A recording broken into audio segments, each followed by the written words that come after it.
rate cuts are coming and other things that are very bullish for gold are visibly on the docket, like in the month or months immediately ahead, Yeah. starting at $2,500 gold. Silver lags gold initially, and then it more than catches up. It makes me nervous to see silver tracking copper. Like the copper still, you could say, oh, okay, it's down, but it's still up. Well, but if you inflation adjust that, it's not up as much as you think.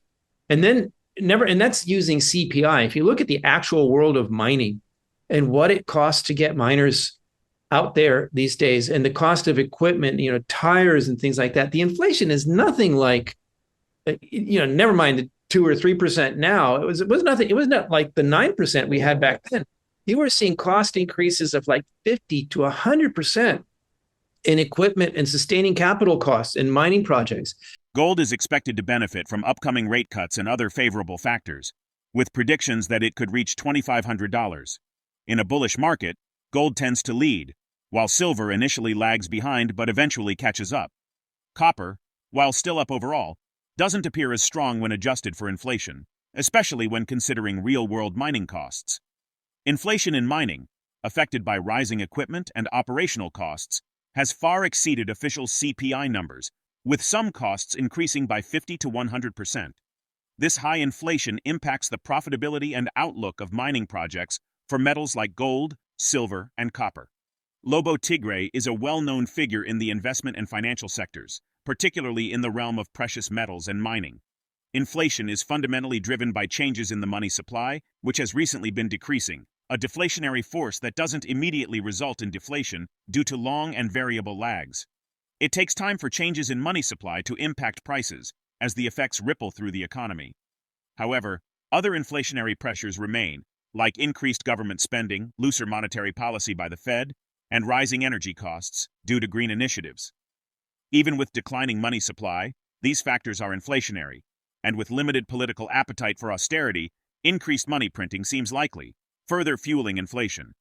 Mainstream economic models often view inflation as a sign of an overheating economy, leading to efforts to cool down the economy to control inflation.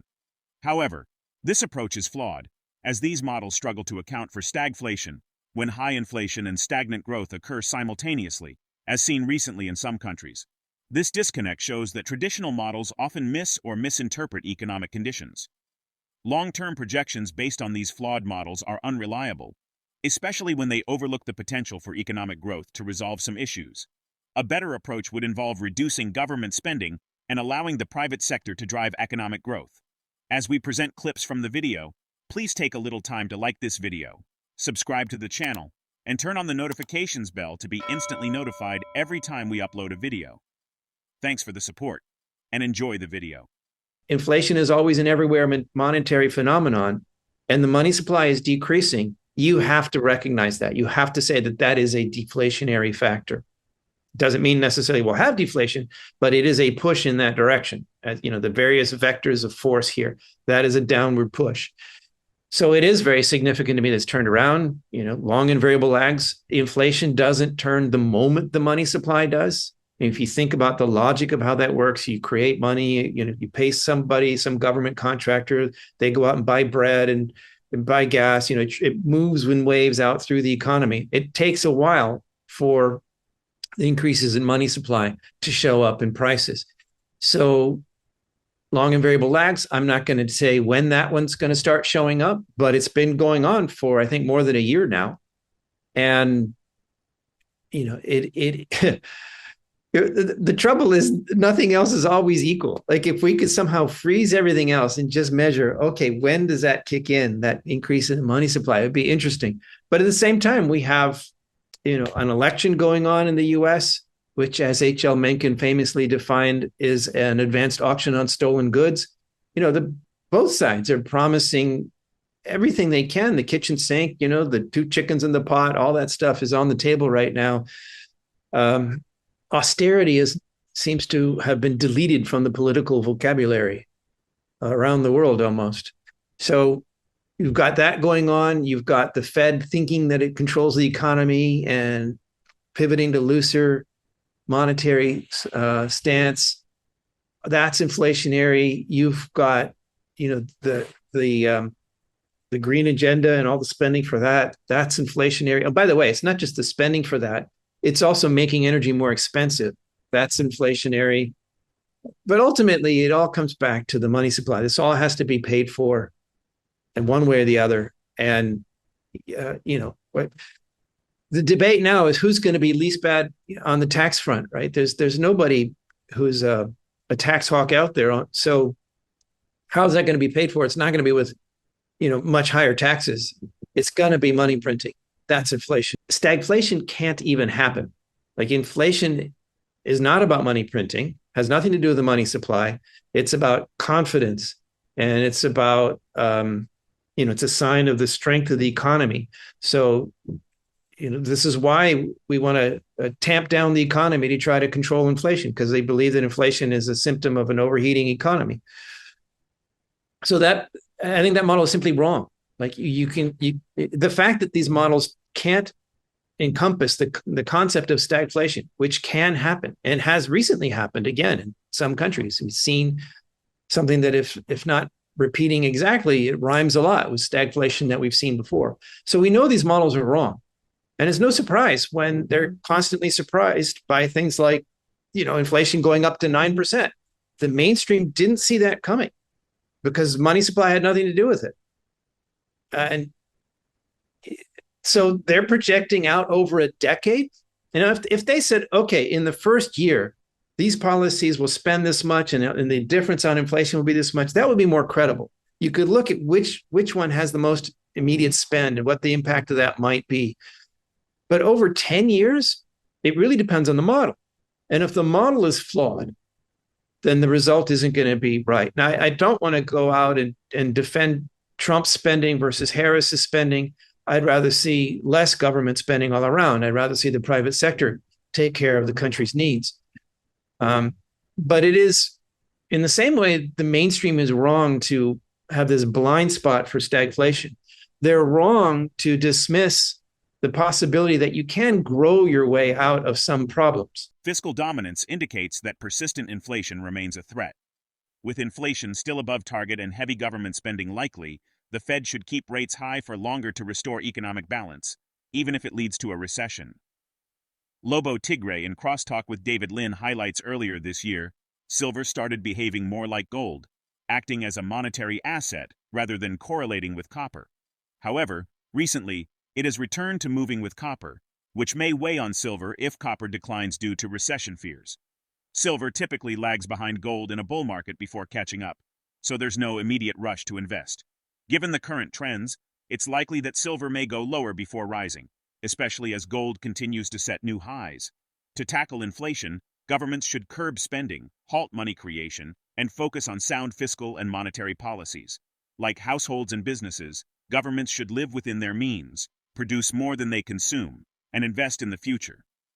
Subsidizing housing often leads to poor economic decisions for individuals and inefficiencies.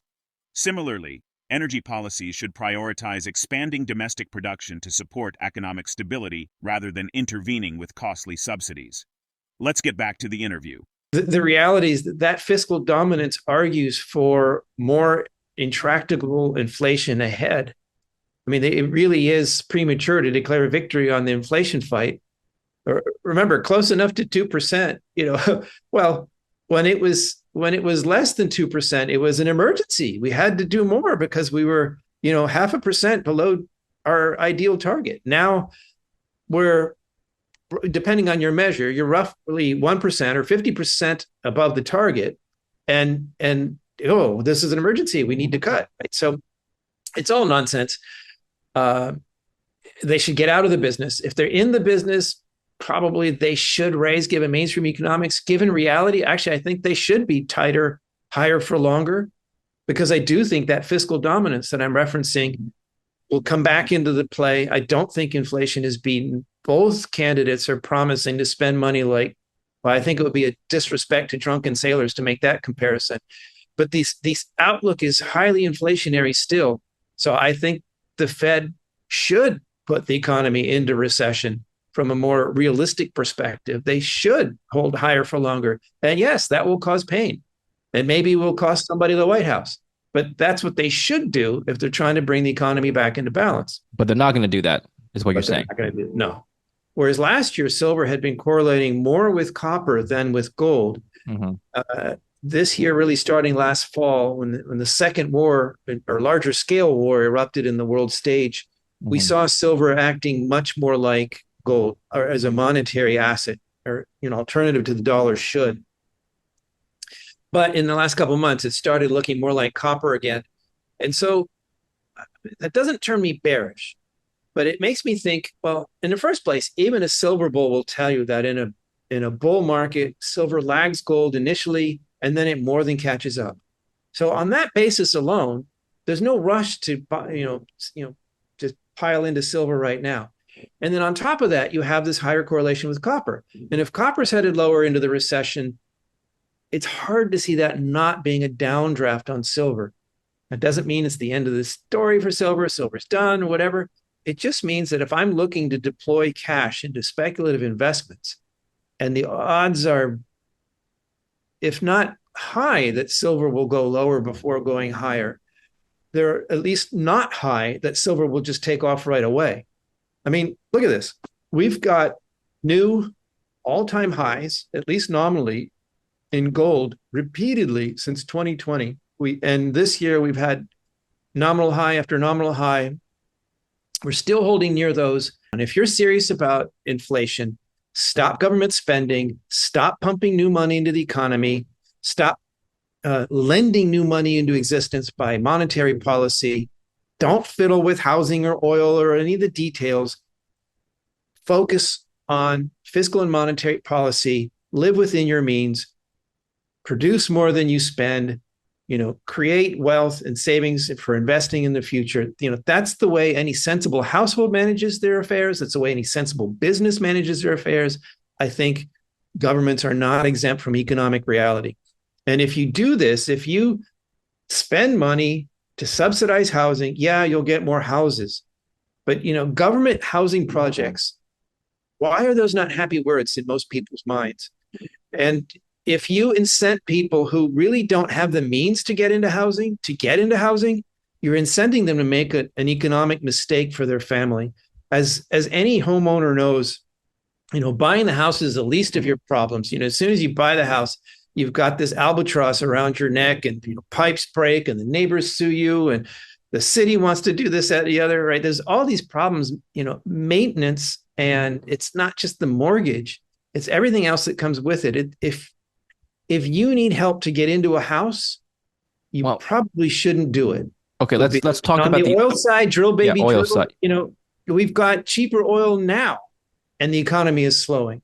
Navigating inflation requires disciplined fiscal and monetary policies, with a focus on reducing government spending and fostering private sector growth. A balanced approach will help stabilize the economy and sustain long-term prosperity amid ongoing financial challenges.